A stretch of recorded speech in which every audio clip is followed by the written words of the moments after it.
If your days feel chaotic, rushed, or loud, I want to show you something. God is in that too, and He's called you worthy, worthy of His nearness, and worthy of a slower, gentler pace. Every year for the past 3 or 4 years, my family and I have traveled to Mississippi for my dad's birthday. But this year felt different because now we have a 20-month-old toddler and a 4-year-old who will proudly tell you she's almost 5. I say that because she told everyone she met between Florida and Mississippi exactly that. If you can imagine our travel day with me, we headed to the Orlando airport at midday for a flight that wasn't until 6 p.m. And yes, we needed every minute of that buffer. We had to drive, take a shuttle, then shimmy our way through check-in with kids, car seats, and luggage that somehow multiplied every time we turned around. Our 20-month-old had his own tiny suitcase.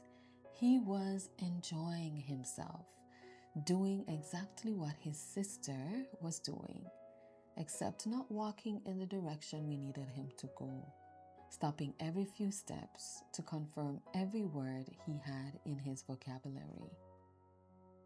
Our 4-year-old, well, her shoulders were back, chin up, beaming with pride. She had her backpack, her suitcase, her fanny pack with all of our boarding passes. The look on her face, she was having her moment. Independent, a big sister who is almost 5. Meanwhile, my husband, my mom, and I were trying not to lose them, lose ourselves, or lose our sanity. It was chaotic to say the least. And here's the thing. There's an aspect to slow living that looks like slow mornings, quiet walks, and maybe even a peaceful stroll through the airport. But what if I told you that unhurried living is also for your real life, days like this one? Because unhurried living isn't about having less life. It's about having more awareness of God in the life you already have. Even in the middle of it all, God was there. My husband and I were a bit frustrated with each other, the kind of frustration that travel fuels sometimes, but it came in waves.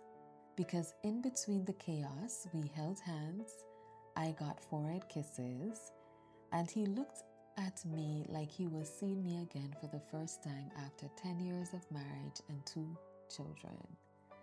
That's God. We both oohed and ahed over our children, sprinkled between the restroom runs, spilled drinks, and wiping little hands because airports, well, can be airports. God was in it all. My mind goes to Mark 10:13-16. Jesus was traveling too. He was moving from town to town, teaching, healing, and dealing with the crowds pressing in on him. And in the middle of all that movement, parents started bringing their children to him. Not 1, not 2, but crowds of them. Mark 10:13-16 says, reading from the New King James Version, "Then they brought little children to him, that he might touch them. But the disciples rebuked those who brought them. But when Jesus saw it, he was greatly displeased, and said to them, 'Let the little children come to me, and do not forbid them, for such is the kingdom of God.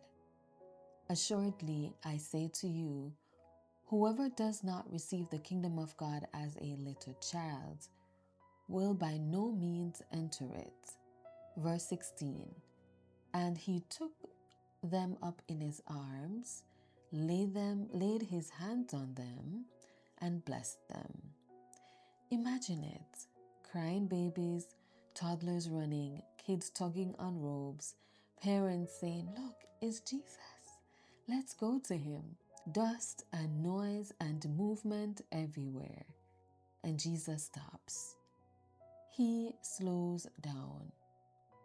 He welcomes the interruption. He calls the children to himself and he blesses them. He shows the disciples that children are not distractions. They are the very picture of the kingdom of God. And this is the heart of the moment.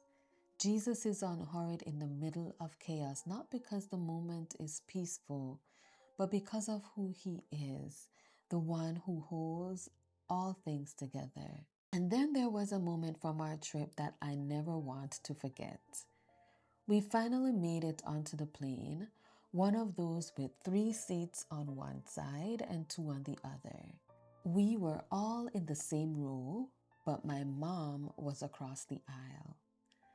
As we were about to take off, I switched seats so I could sit with her with a baby in my arm. My mom didn't grow up flying, so this was my first time flying with her, and I could tell she wasn't excited about the takeoff or landing, so I held her hand. The baby was nursing in my arms, slowly drifting to sleep, and my mom's eyes were closed tight. And as I took in the moment, the weight of it, the tenderness of it, the tears started. I looked away so she wouldn't be worried. But I sat there holding 2 miracles, a toddler in one arm, and the woman who once held me the same way in the other. There are no words for that. Some moments can only be lived. As the plane lifted, the moment settled. Everything suddenly felt heavy, not in a burdensome way, but in a heavenly way.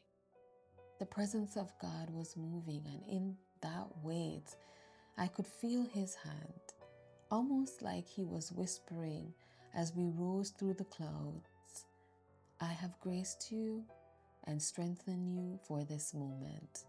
Walk in it. I'm holding you as you hold this moment."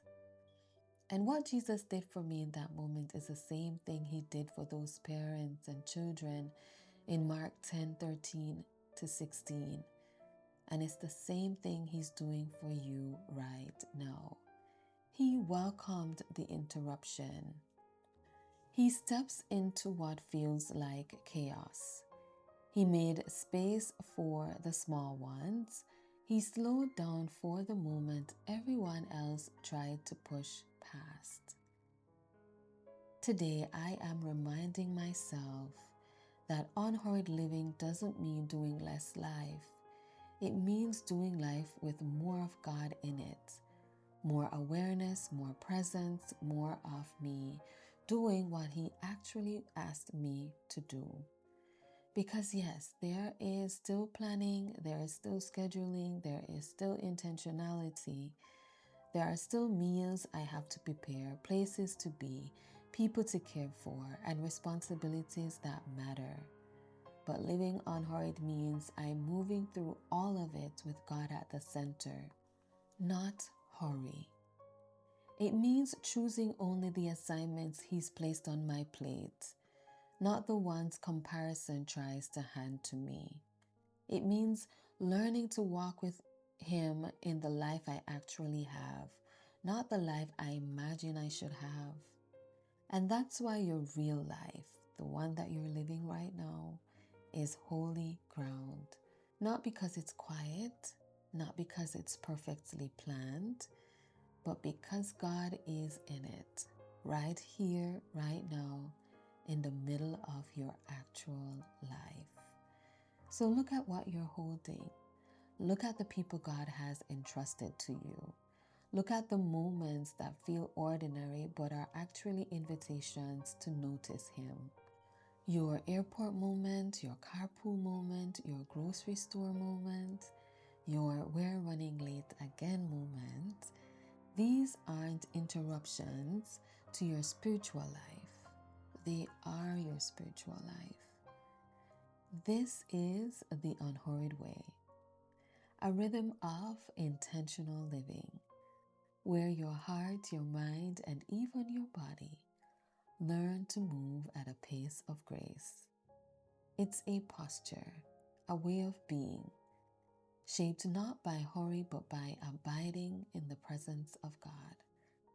A way of living where even in the busiest seasons, you can remain guided, grounded, and deeply satisfied in God, because impact does not require hurry. Your real life is holy, even when it's messy.